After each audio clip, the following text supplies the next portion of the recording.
Just because you're a passenger in an Uber or Lyft doesn't mean you don't have a claim if you're injured in an accident. But the reality is, those kind of cases can get complicated fast, and if you don't know your rights, you end up leaving money on the table. So today, I'm going to explain exactly what happened to a client of mine in this exact situation and how her settlement ended. I'm Megan Shaw, a personal injury attorney with Parrish and Goodman. We fight for you when insurance companies push back. A client came to us after being injured as a passenger in an Uber.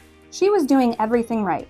She went out to dinner with friends, chose not to drive, and ordered a ride home. About 10 minutes into the trip, another driver ran a red light and slammed into the vehicle she was traveling in on her side. She ended up with a fractured wrist, a concussion, and weeks of physical therapy ahead of her. At first, she thought it would be simple. She assumed the rideshare company would take care of everything because she was just a passenger. But within days, things started to feel overwhelming. She began getting calls from multiple insurance companies. The Uber driver's insurance, the other driver's insurance, and even her own insurance under Florida's PIP requirements. No one was giving her clear answers. Instead, each company was asking questions, requesting statements, and shifting responsibility. On top of that, she had to miss work, medical bills were coming in, and she was dealing with pain and suffering. Then, a settlement offer came in that didn't even come close to cover what she was going through. And that is where a lot of rideshare passengers find themselves. You are not at fault, but you are stuck in the middle of a complicated system involving multiple insurance companies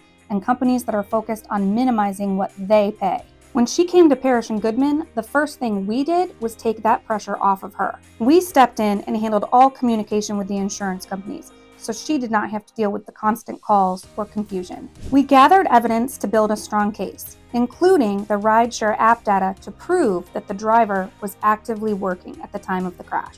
We also gathered additional proof to show that the other driver was responsible by running the red light. We worked closely with her medical providers to fully document her injuries, and not just what she already experienced.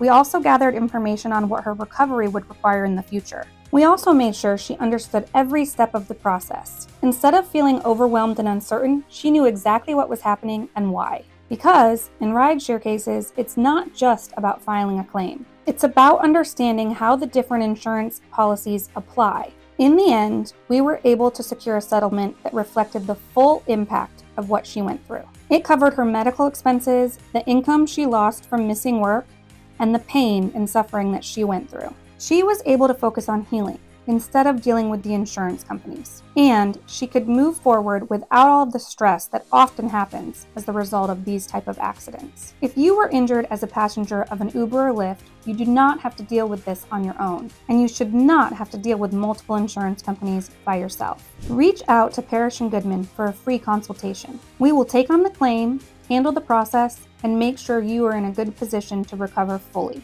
The right support can make all the difference in how your story turns out.